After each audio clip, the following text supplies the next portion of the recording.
আসসালামু আলাইকুম everyone, it's me Abu Saeed and welcome back to my new blog. আজকের ব্লগটা খুবই স্পেশাল, কারণ আজকের ব্লগে আমরা যাচ্ছি সীতাকুণ্ড। আর সীতাকুণ্ড আমার সাথে যাচ্ছে নূর মোহাম্মদ, শাকের, আশিক, বাসার ভাই। যদিও এর আগে আমাদের কোনো প্ল্যানিং ছিল না, বাট সাডেনলি সবাই মিলে প্ল্যান করছি যে পাহাড়ি অঞ্চলে যাব। এর আগে আমাদের পাহাড়ি অঞ্চলে কোনো যাওয়া হয় নাই। আর এখন আছি আমরা কুমিল্লা গোমতী টাওয়ার। আজকে আমরা যাব ট্রেন দিয়ে। নূর মোহাম্মদ আর আশিক নাকি কখনো ট্রেন দিয়ে ভ্রমণ করে নাই। যদিও এর আগে আমি ঢাকাতে অনেকবারই ট্রেন দিয়ে ঘোরাফেরা করেছি, বাট ওরা যেহেতু বলছে যে আজকে ট্রেন দিয়ে যাবে, তাই আমরা সকলে মিলে সিদ্ধান্ত নিয়েছি যে ট্রেন দিয়ে যাব। আর এখন আছি আমরা Comilla railway station. Comilla railway station রাত্রেবেলার ভিউটা আসলে অনেকটাই সেরা।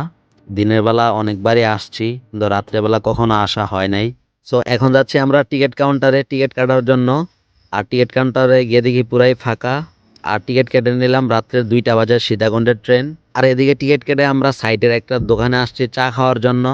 যদিও ট্রেন আসতে আমাদের আরও 2 ঘন্টা সময় বাকি আছে। তারপর এদিকে আমরা চা খেয়ে নিলাম, কারণ শরীরটাও একটু জ্বর জ্বর ভাব ছিল। আর যদিও এটা আমাদের বাংলাদেশ বলে কথা, এখন বেজে গেছে 2:30। যে জায়গায় ট্রেন আমাদের আসার কথা ছিল 2টা বাজে, এখন আমরা রেলপাতে বসে আছি। কিছু করার নাই, ট্রেন আসার আগ পর্যন্ত এভাবে অপেক্ষা করতে হবে।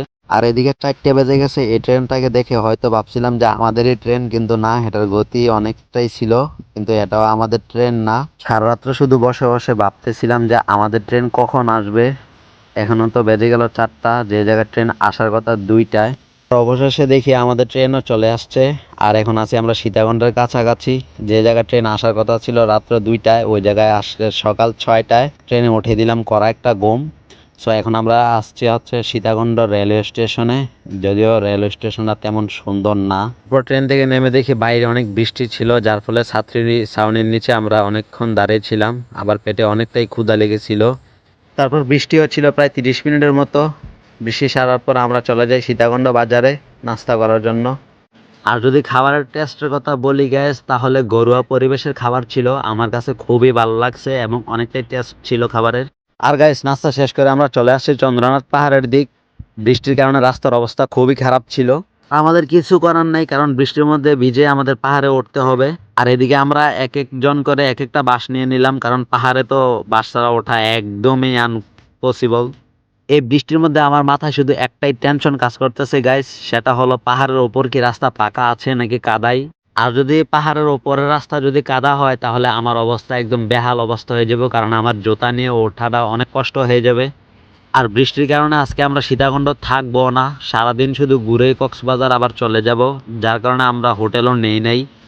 আল্লাহ তাআলা জানে আমার ভাগ্যে কি আছে। আমাদের আশেপাশে যাদেরকে দেখতেছি, তাদের পায়ে দেখতেছি শুধু অ্যাংলেট আর অ্যাংলেট। তারা অ্যাংলেট কেন পরছে আমি সেটা জানি না। যদিও এটা জানতে পারবো পাহাড়ের উপরে ওঠার পর, যে তারা কেন অ্যাংলেট পায়ে লাগাইছে। আমরা তো এখন জুতা পরে উঠতে। তারপর আমার কাছে লাগলো যে আমি অনেকটাই উপরে উঠে গেছি, তো সবাইকে জিজ্ঞেস করছিলাম যে আমরা কতটুকু উপরে উঠছি। তারপর আমাকে এক ভদ্রলোক বলল, ভাই আমরা এখনো 5 ভাগের 1 ভাগও উঠি নাই। তারপর আমি একটু ঘাবড়ে গেছিলাম। আমার তো সমস্যা নেই, কারণ আমি 3 দিন আগে থেকে ক্যালসিয়ামের বড়ি খেয়ে গেছি।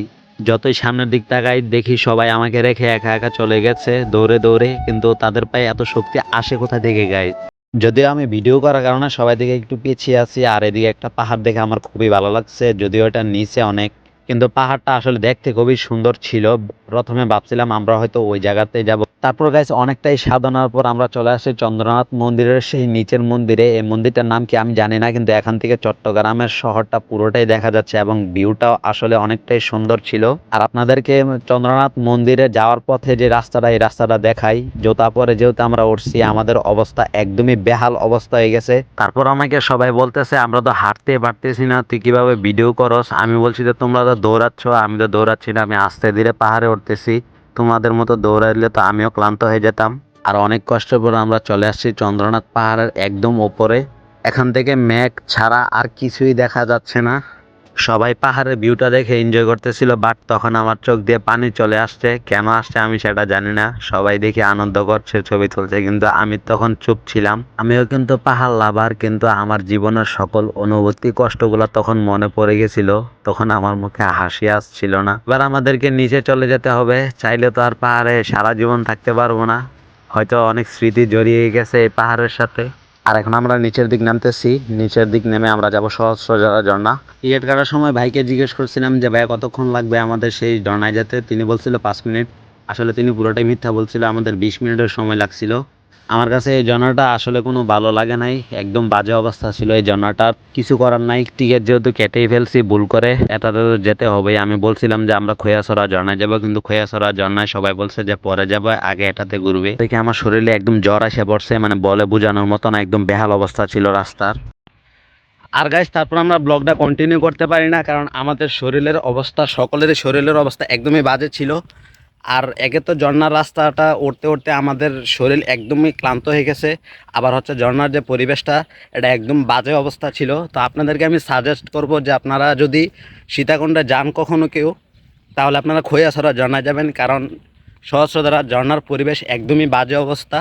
আর কেমন লাগছে আমার ব্লগটা অবশ্যই কমেন্ট করে জানাবেন। আর যদি ভিডিওটা ভালো লাগে থাকে তাহলে অবশ্যই ফটাফট like comment share and subscribe করে দেবেন। তো children stay safe, right safe, দেখা হবে নেক্সট কোনো ব্লগে। আল্লাহ হাফেজ।